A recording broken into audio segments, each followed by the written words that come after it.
ہیکل سلیمانی در حقیقت ایک مسجد یا عبادت گاہ تھی جو حضرت سلیمان علیہ السلام نے اللہ کے حکم سے جنات سے تعمیر کروائی تھی تاکہ لوگ اس کی طرف منہ کر کے یا اس کے اندر عبادت کریں۔ ہیکل سلیمانی کی تعمیر سے پہلے یہودیوں کے ہاں کسی بھی باقاعدہ ہیکل کا نہ کوئی وجود اور نہ اس کا کوئی تصور تھا۔ اس قوم کی بدعوں والی خانہ بدوش زندگی تھی۔ ان کا ہیکل یا معبود ایک خیمہ تھا۔ اس خیمے میں تابوت سکینہ رکھا ہوا تھا جس کی جانب یہ رخ کر کے عبادت کیا کرتے تھے۔ روایت کے مطابق یہ تابوت جس لکڑی سے تیار کیا گیا تھا اسے شمشاد کہتے تھے، جسے جنت سے حضرت آدم علیہ السلام کے پاس بھیجا گیا تھا۔ یہ تابوت نسل در نسل انبیاء سے ہوتا ہوا حضرت موسیٰ علیہ السلام تک پہنچا تھا۔ اس مقدس صندوق میں حضرت موسیٰ علیہ السلام کا عصا، من و سلوہ اور دیگر انبیاء کی یادگاریں تھیں۔ یہودی اس تابوت کی برکت سے ہر مصیبت پریشانی کا حل لیا کرتے تھے۔ مختلف اقوام کے ساتھ جنگوں کے دوران اس صندوق کو لشکر کے آگے رکھا کرتے، اس کی برکت سے دشمن پر فتح پایا کرتے۔ جب حضرت داؤد علیہ السلام کو بادشاہت عطا ہوئی تو آپ نے اپنے لیے ایک باقاعدہ محل تعمیر کروایا۔ ایک دن ان کے ذہن میں خیال آیا کہ میں خود تو محل میں رہتا ہوں جبکہ میری قوم کا معبود آج بھی خیمے میں رکھا ہوتا ہے۔ یہ بائبل کی روایت ہے، جیسے بائبل میں ہے۔ بادشاہ نے کہا، میں تو دیودار کی شاندار لکڑی سے بنے ہوئے ایک محل میں رہتا ہوں مگر خداوند کا تابوت ایک خیمے میں پڑا ہوا ہے۔ چنانچہ آپ نے ہیکل کی تعمیر کا ارادہ کیا اور اس کے لیے ایک جگہ کا تعین کیا گیا۔ ماہرین نے آپ کو مشورہ دیا کہ اس ہیکل کی تعمیر آپ کے دور میں ناممکن ہے، آپ اس کا ذمہ اپنے بیٹے حضرت سلیمان علیہ السلام کو دے دیجیے۔ چنانچہ حضرت سلیمان علیہ السلام نے اپنے دور حکومت کے چوتھے سال میں اس کی تعمیر کا باقاعدہ آغاز کیا، اور آج اس کی بناوٹ اور مضبوطی سے اندازہ کیا جا سکتا ہے کہ یہ تعمیر انسانوں کے بس کی بات ہی نہیں تھی۔ اتنے بھاری اور بڑے پتھروں کو ان جنات کی طاقت سے چنا گیا تھا جن پر حضرت سلیمان علیہ السلام کی حکومت تھی۔ ہیکل کی پہلی تعمیر کے دوران ہی حضرت سلیمان علیہ السلام اس دنیا سے رخصت ہو گئے، لیکن جنات کو پتہ نہ چل سکا اور انہوں نے ہیکل کی تعمیر مکمل کر دی۔ یہ واقعہ آپ نے پہلے بھی پڑھا ہوگا کہ حضرت سلیمان علیہ السلام کی روح اللہ نے دوران عبادت ہی قبض کر لی، لیکن اس کی ترکیب اس طرح بنی کہ آپ ایک لکڑی پر سر اور کمر رکھ کر عبادت میں مصروف ہو گئے، اور اس لکڑی کے سہارے سے یوں لگتا تھا کہ آپ اب بھی عبادت ہی کر رہے ہیں جبکہ آپ کا انتقال ہو چکا تھا۔ بہرحال یہ ہیکل معبود یا مسجد بہت عالی شان اور وسیع و عریض تعمیر کی گئی تھی۔ حضرت سلیمان علیہ السلام کی وفات کے بعد اس میں 3 حصے کر دیے گئے تھے۔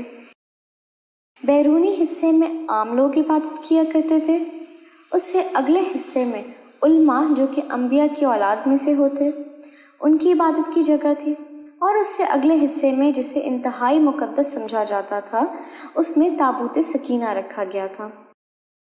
اس حصے میں کسی کو بھی داخل ہونے کی اجازت نہیں تھی سوائے سب سے بڑے عالم پیش امام کے۔ وقت گزرتا رہا، اس دوران بنی اسرائیل میں پیغمبر مبعوث ہوئے۔ یہ قوم بد سے بدتر ہوتی رہی کہ کسی بھی طرح اپنے گناہوں سے توبہ طائب ہونے یا ان کو ترک کرنے کے لیے تیار ہی نہیں تھے۔ یہ ایک جانب عبادتیں کیا کرتے اور دوسری جانب اللہ کے احکام کی صریح خلاف ورزی بھی کرتے رہے۔ ان کی اس دوگلی روش سے اللہ پاک ناراض ہو گیا۔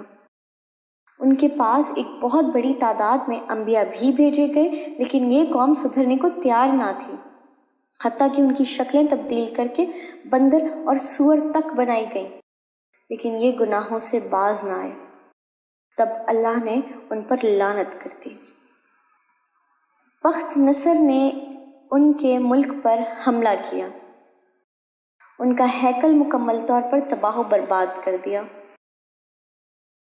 ہیکل میں سے تابوت سکینہ نکالا، 6 لاکھ کے قریب یہودیوں کو قتل کیا۔ تقریباً 2 لاکھ یہودیوں کو قید کیا اور اپنے ساتھ باب العراق لے گیا اور شہر سے باہر یہودی غلاموں کی ایک بستی تعمیر کی جس کا نام تل ابیب رکھا گیا۔ 80 سال تک ہیکل صفحۂ ہستی سے مٹا رہا۔ دوسری طرف بخت نصر نے تابوت سکینہ کی شدید بے حرمتی کی اور اسے کہیں پھینک دیا۔ کہا جاتا ہے اس حرکت کا عذاب اس کے ملک کو اس طرح ملا کہ ایران کے بادشاہ سائرس نے بابل پر حملہ کر دیا اور بابل کے ولی عہد کو شکست فاش دے کر بابلی سلطنت کا مکمل خاتمہ کر دیا۔ سائرس ایک نرم دل اور انصاف پسند حکمران تھا۔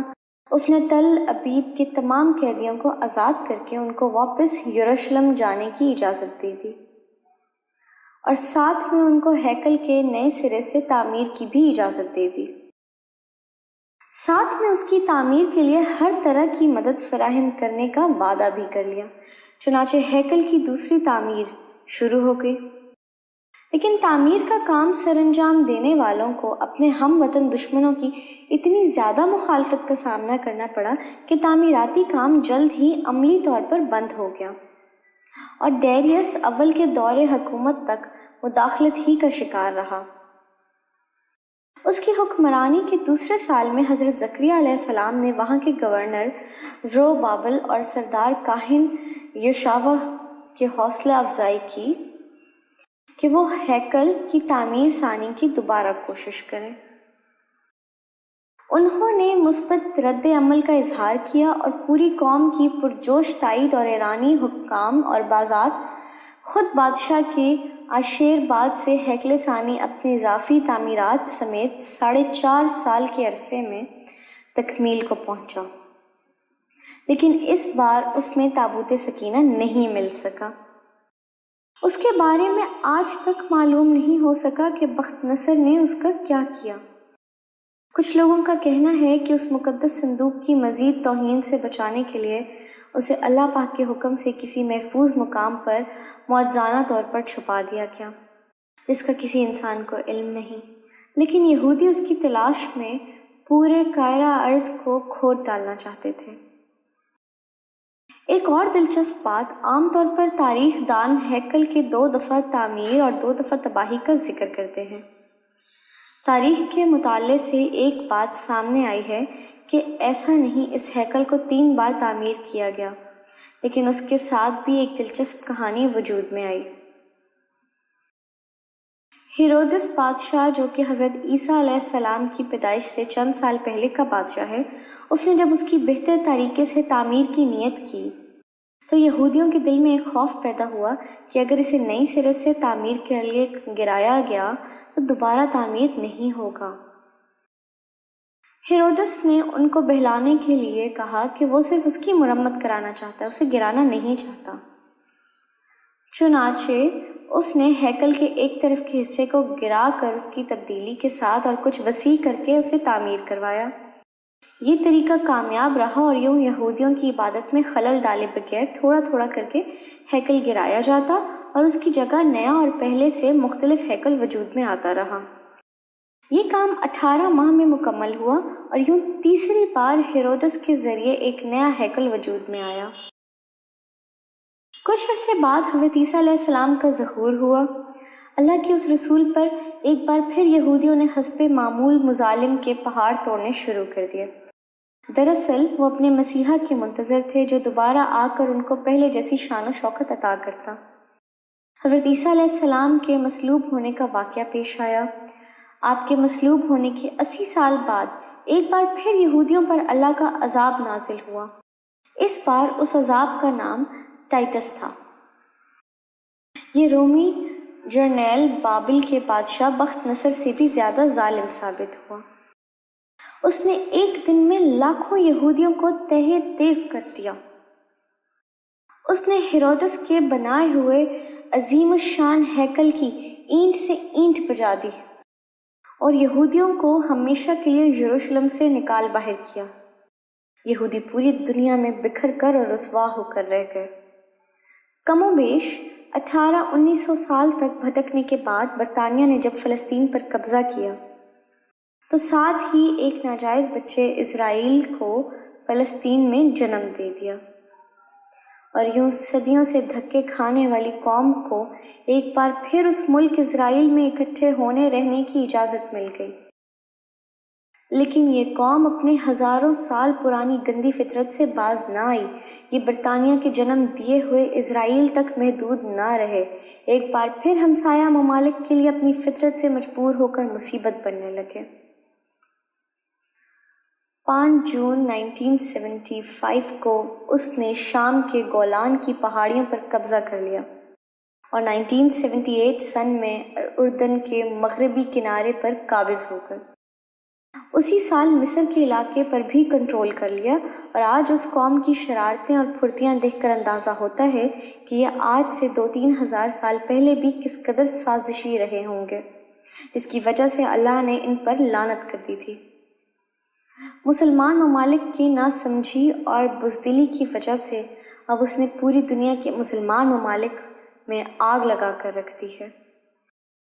اب ان کا اگلا مشن جلد از جلد اسی ہیکل کی تعمیر ہے، اور اس ہیکل میں تخت داؤد اور تابوت سکینہ کو دوبارہ رکھنا ہے، تاکہ ایک بار پھر یہ اپنے مسیحا یہودی زبان کا لفظ کے آنے پر پوری دنیا پر اپنی حکومت قائم کر سکیں۔ وہ یہ کام انتہائی تیز رفتاری سے کر رہے ہیں۔ اس ہیکل کی تعمیر کے نتیجے میں یہ پوری دنیا جنگ کی آگ میں لپٹ جائے گی۔ امریکہ کے صدر ڈونلڈ ٹرمپ کا اسرائیل کے دارالخلافہ کی تبدیلی کا اعلان بھی اسی سلسلے کی ایک کڑی ہے، لیکن مسلمان اقوام کو کوئی پرواہ ہی نہیں۔ اللہ ہم مسلمانوں میں اتحاد قائم کرے اور ہمیشہ اپنے حفظ و ایمان میں رکھے، آمین۔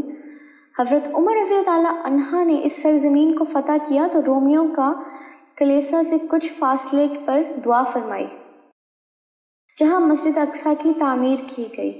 یہودی دعویٰ کرتے ہیں کہ جس جگہ مسجد اقصیٰ واقع ہے وہاں ان کا معبود تھا۔ مسلمان اس جگہ کو اپنے لیے مقدس جانتے ہیں، مگر یہودیوں کا عقیدہ ہے کہ مسجد کو شہید کر کے اس کی جگہ ہیکل سلیمانی کی دوبارہ تعمیر کی جائے، اور وہ ہیکل کی ایک پسماندہ دیوار میں واقع دروازے کے متعلق بھی سمجھتے ہیں کہ یہ قیامت سے قبل ان کے بادشاہ کی واپسی کا راستہ ہے۔ وہ سمجھتے ہیں کہ جب اس دروازے سے ان کا بادشاہ نکلے گا تو اس کے پیچھے تمام مردے اٹھ کھڑے ہوں گے۔ البتہ مسلم روایت کے مطابق یہودیوں کا بادشاہ دجال ہے۔ اگر آپ کو ہماری کہانی اچھی لگی ہے تو چینل کو سبسکرائب اور ویڈیو کو لائک کر دیں۔ Thank you.